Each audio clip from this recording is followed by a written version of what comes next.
Fakta-fakta Brigadir Rizka aniaya suami hingga tewas, bermula dari uang remon.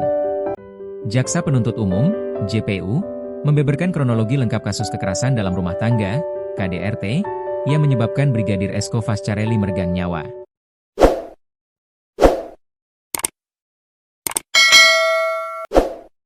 Dalam dakwaan yang dibacakan oleh Mutmainah mewakili JPU, kasus ini bermula pada 19 Agustus 2025. Terdakwa, Brigadir Rizka Sintiani, yang merupakan istri korban, meminta uang sebesar 10 juta rupiah kepada suaminya.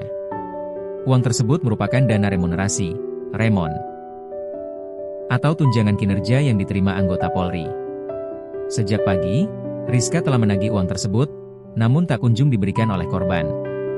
Ibu dua anak itu berulang kali menghubungi suaminya melalui telepon dan pesan singkat, tetapi tidak mendapatkan balasan. Dari sinilah emosi Rizka memuncak, dia sempat meminta kepada rekan kerja Esko untuk membalas pesan dan teleponnya. Esko kemudian membalas pesan istrinya dengan mengatakan nanti akan dikirim uang tersebut. Sekitar pukul 17.30 Wita korban membalas pesan terdakwa, ia sekarang dikirimin, dan terdakwa membalas, kirim becatan, kirim cepetan, kata Mutmainah.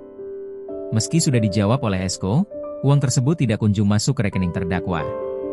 Rizka kembali mengirim pesan WhatsApp dengan nada peringatan agar tidak memancing emosinya.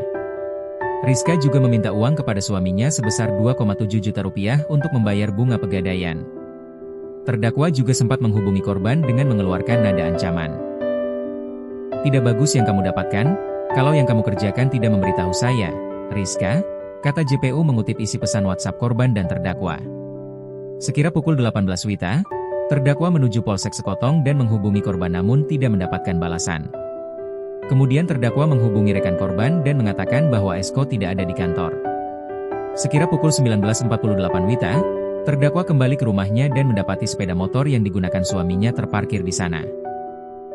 Kemudian juga mendapati sebagian lampu rumah sudah menyala.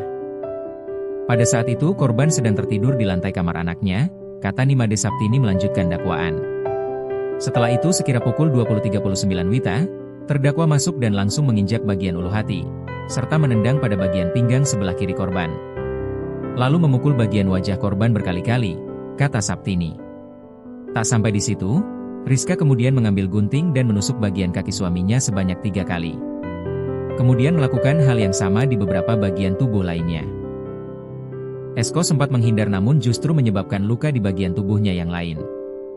Selain itu juga Rizka sempat memukul bagian kepala suaminya dengan menggunakan benda tumpul. Akibat perbuatan Rizka tersebut ia didakwa dengan pasal-pasal 44 ayat 3, Undang-Undang Nomor 23 Tahun 2004 tentang Penghapusan Kekerasan dalam Rumah Tangga, PKDRT, atau pasal 459 Undang-Undang Nomor 1 Tahun 2023 tentang Kitab Undang-Undang Hukum Pidana, atau pasal 338 KUHP.